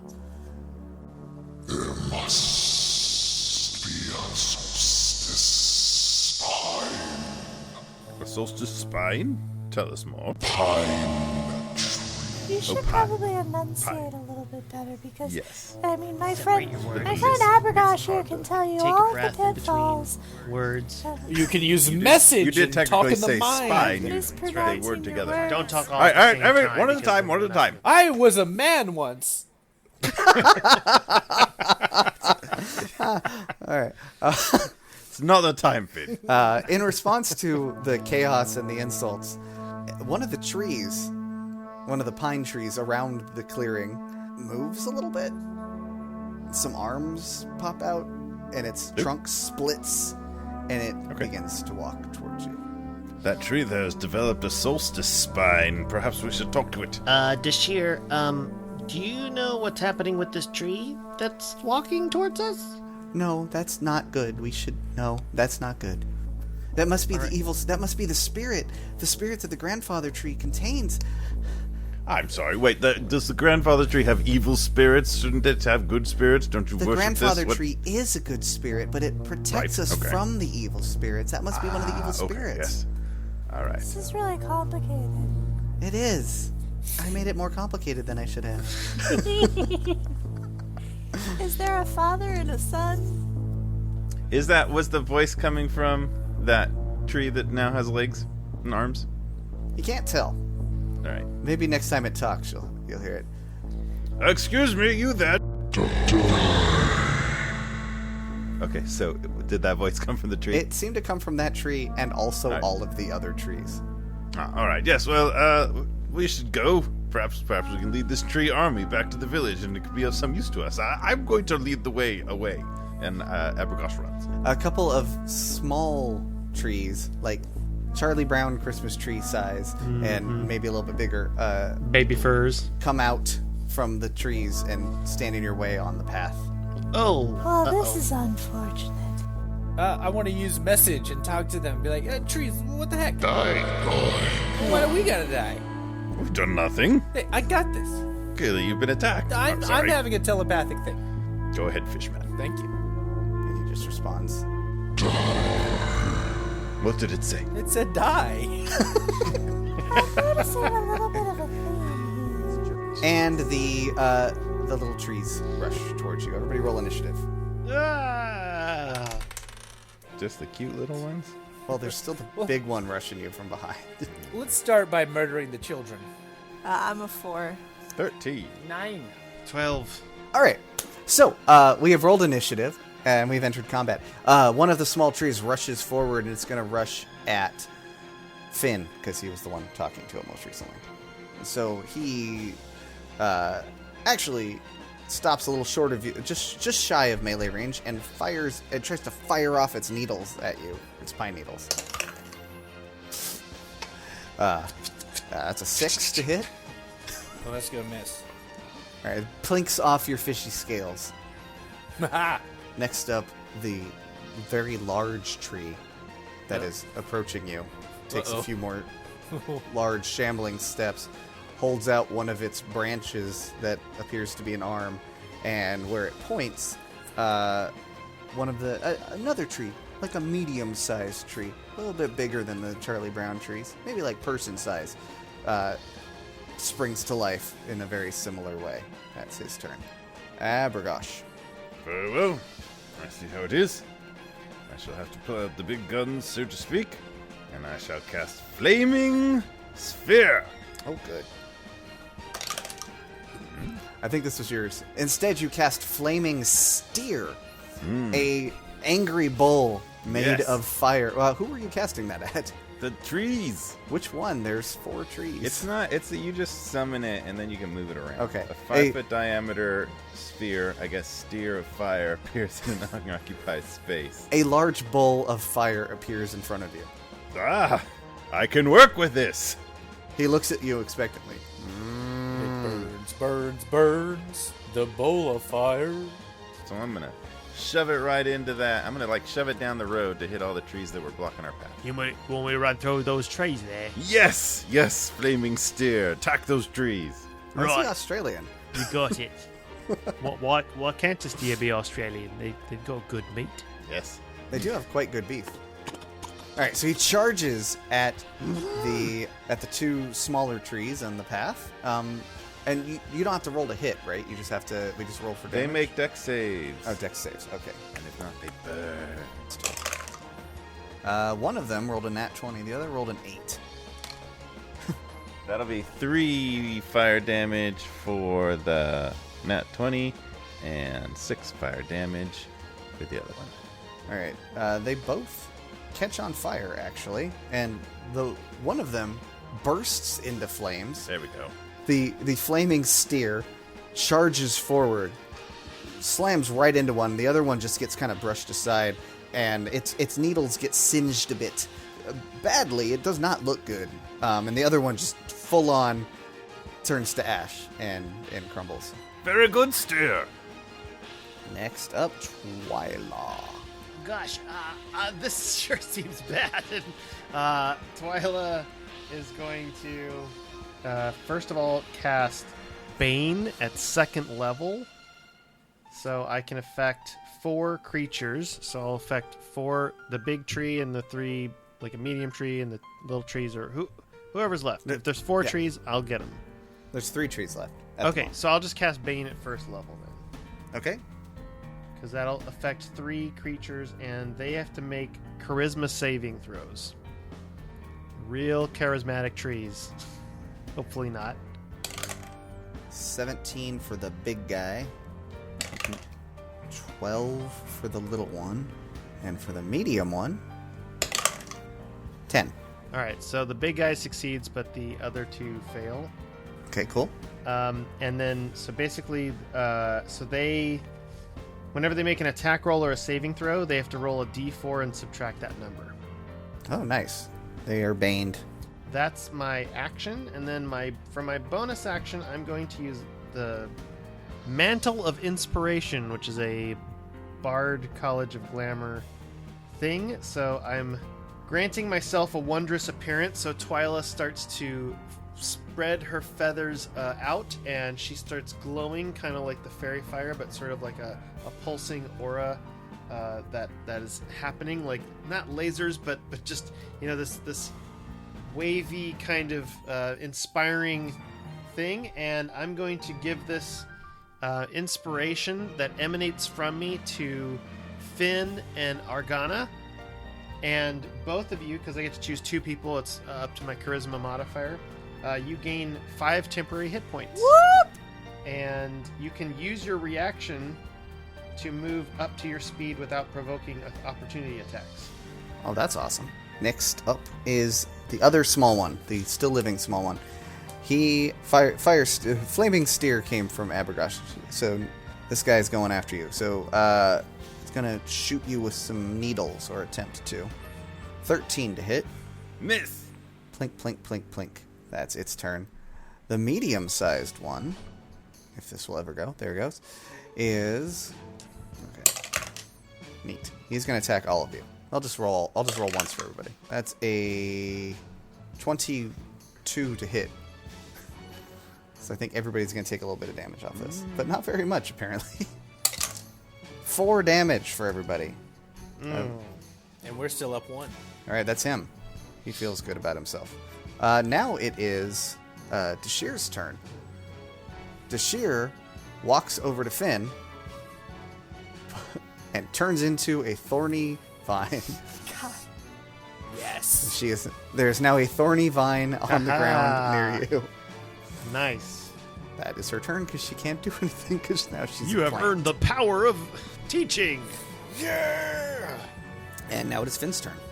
I'm going to pick up that thorny whip. Let's go to the big tree, and let's hit it with it. Roll a melee attack. 20 total. All right, that's gonna hit. What's the damage on Thorn? A druid who has turned into a bunch of thorns. What's that damage die? Do a D10. All right. Should do that more often. Oop. 7 damage. Ouch. The big tree takes 7 damage. Some of its bark falls off. I'll switch that over to my offhand, and then I'll cast my flaming sword into the other one. So now I have the whip, and the flaming sword is back.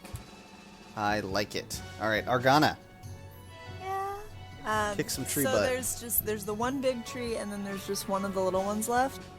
There's a little tree, a medium-sized tree, and a big tree. I'm really tired of things getting immediately violent. And I'm gonna rage, and I'm gonna attack the big tree. Recklessly attack it.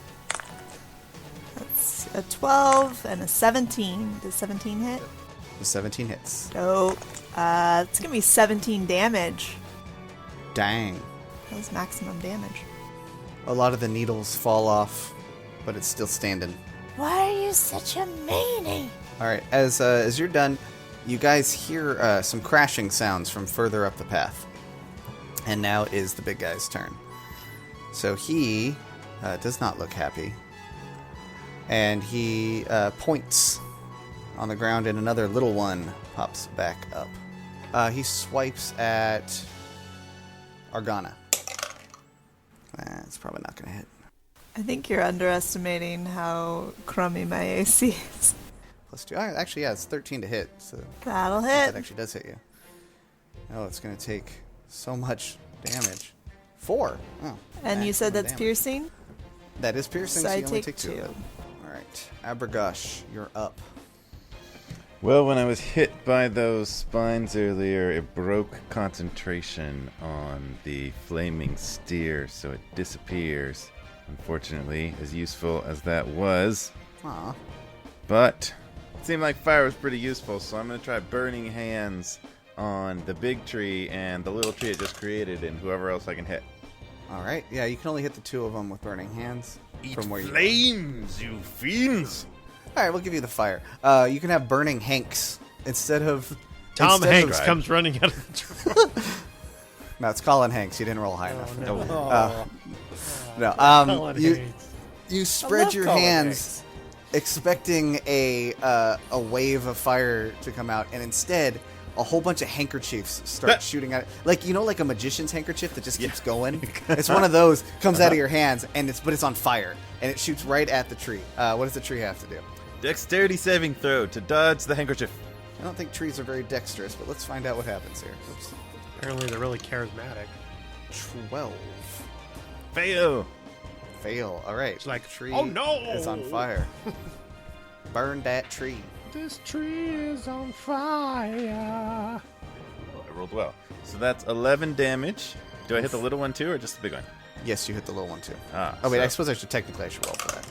Yeah, that misses. So yeah, that hits. Go ahead. 11 fire damage for both of them. All right, the little The one. big tree and his newborn little baby tree are burned. You have murdered a baby. Yeah. We did it. Trees don't have feelings. All right, so the large tree does not look good right now, and it is Twilah's turn. Okay, well, let's see. I'm concentrating on Bane. Concentrate on there. I was born in the forest, molded by it. Okay, I'm gonna cast Color Spray at 2nd level. So I'm gonna roll 8d10. That's a lot of d10s. Oh. Okay, 45. The creature with the lowest hit points. So I'm going after, let's say, one of the babies. There's a big, a medium, and a small at this point. Okay, let's go medium and big. Okay, you'll get them both with that. Okay, sweet. So Twilah releases a flash of light, and for my movement, what I'm going to do is, because I'm an Aarakocra, I will fly up in the air 30 feet and I fly up and I say, "Hey, tree, I don't think you want to deal with me because I got a poem for you. Here it goes. Greedy hands grab sweets. Once full, the tray was empty, and then Ginger snapped." And then she's gonna release a flash of light in a color spray, and then both the big tree and the medium tree are blinded, and they can't see, and creatures attacking them have advantage, and they have disadvantage on attacks. And that's for 1 round. All right. And they are still baned, because that's concentration. So Yeah, the medium-sized one is both baned and blinded. blinded. Wow. All right. And I'm just flying in the air. Ha ha! The remaining tiny one, it's going to try to do a needle attack on Twilah. 10. 10 will miss. 10. All right. Its needles are ineffective. Just goes up in the air. The medium one stumbles around blindly, swinging its branches around hither and yon, and it's going to attempt to attack. Let's see, who would be closest to it? Argana would be closest based on where she was. Bring it. So at disadvantage, Yep. and minus the d4, with that, it's going to be a -1. Does that hit? -1 to hit. Does that hit? No, that's the one hit that's gonna miss on me. It was a 2 minus 4, and then it added its bonus. That's funny. Finn. Time for a double attack. First, the flaming sword, and then with the whip, with the offhand. The thorny whip. The thorny whip. 13 with the sword. Who are you The attacking? big tree. Big tree. Okay, big tree is being attacked. You light some of the needles on the ground on fire, but nothing actually useful happens. Cool.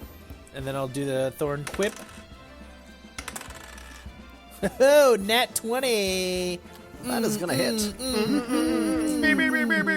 Go to sheer. Woo! 16.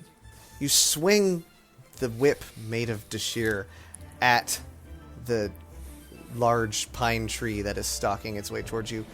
Her vine wraps around its trunk and actually ignites with the force of your whip. The whole tree goes up in flames, and you hear... And then you hear a lot more anger. And several other very large trees pop out. Trees. WTH. At the same time, that crashing noise you heard, What was that?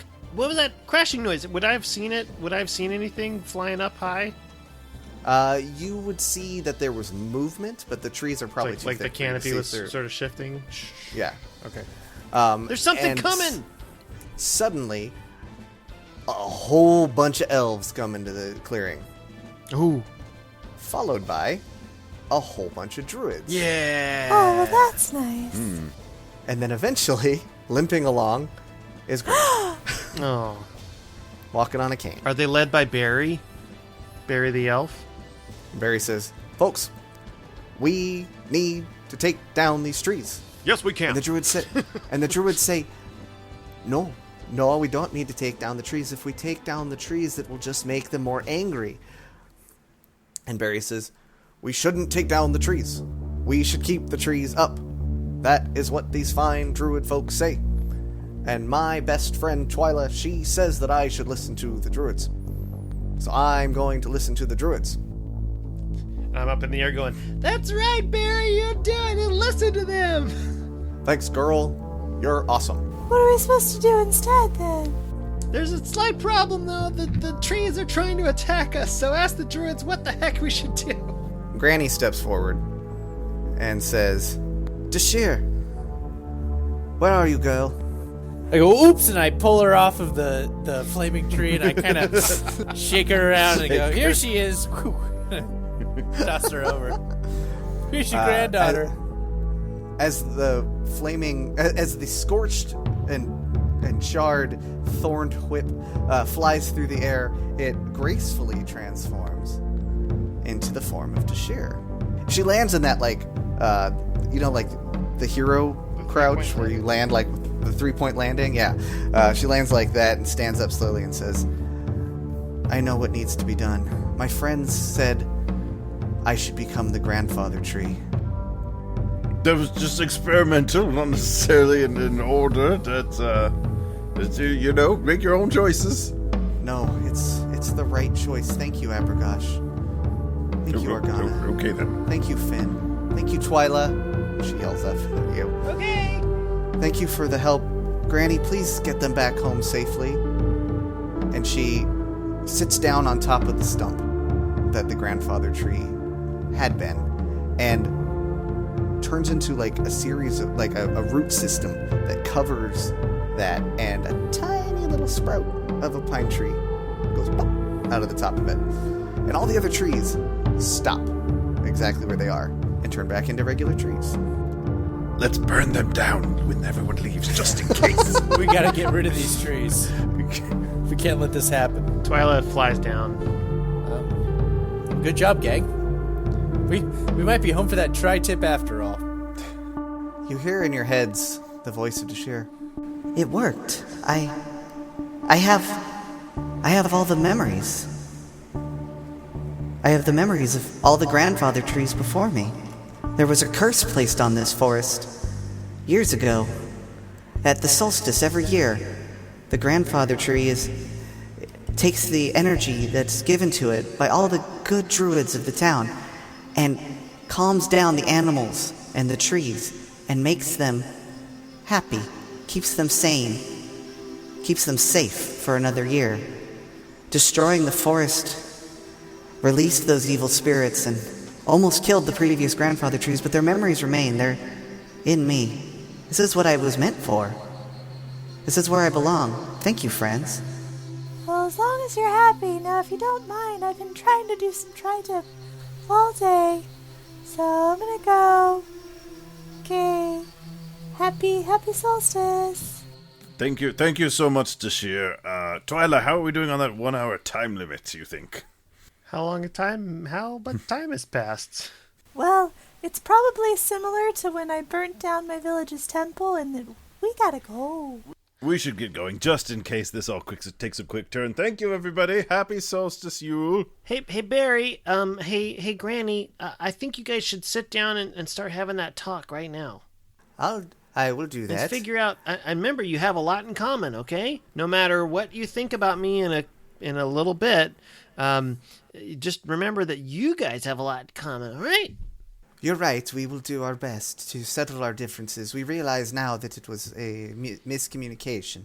Oh, good. Well, we got some sliders to make with some tri-tips, so we're gonna go back and we gotta have a party. So if you guys finish negotiation, maybe you can come across the way and have a Christmas party with us. We probably still need a boat ride back. Oh yeah, we're gonna take a boat unless you guys have a faster way to get back home. All right.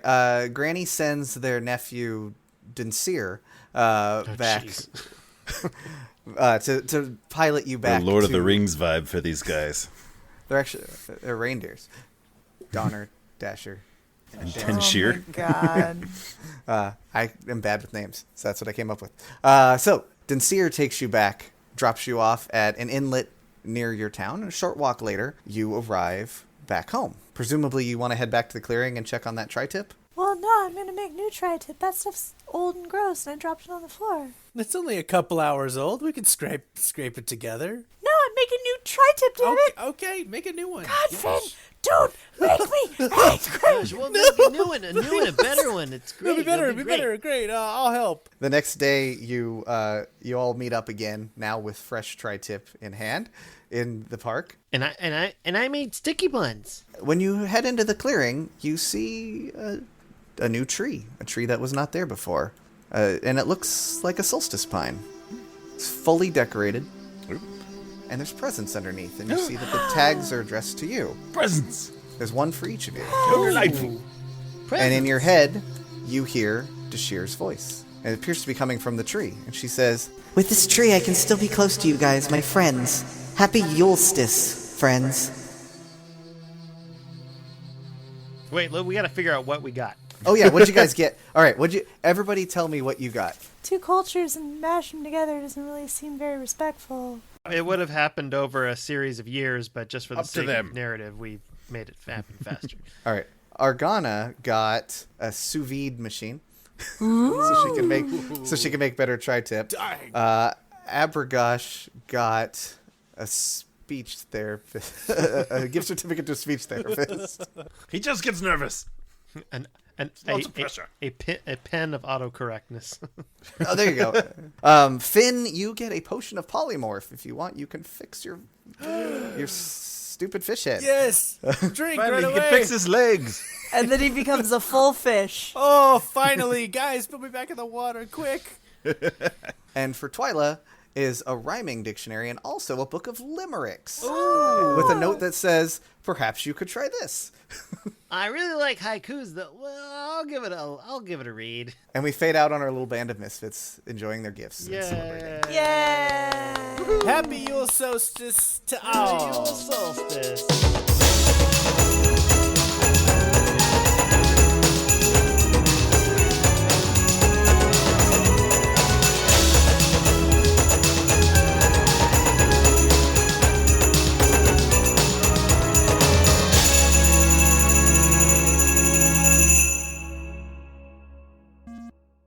Hey everybody, you've heard us talk about our host site, The Geekly Grind, before. Well, now there's even more to geek out about. The Geekly Grind just celebrated its 5th anniversary, and to commemorate this milestone, we're proud to announce the Geekly Grind Podcast Network. Right now, the network features 3 geek-centric podcasts. Blake and Spencer Get Jumped, featuring weekly episodes about anime and manga from Viz and Funimation. Comic Book Keepers, where myself and my friend Lance talk about one comic book hero, villain, or team, one issue at a time. And Knights of the Roll Table, a funny and family-friendly D&D role-playing adventure with original homebrew settings, the podcast you're listening to right now. We're also on the lookout for other geek-centric podcasts, so if you know one, or make one, be sure to tweet us at The Geekly Grind and let us know about it. Thanks for tuning in, and thanks for geeking out.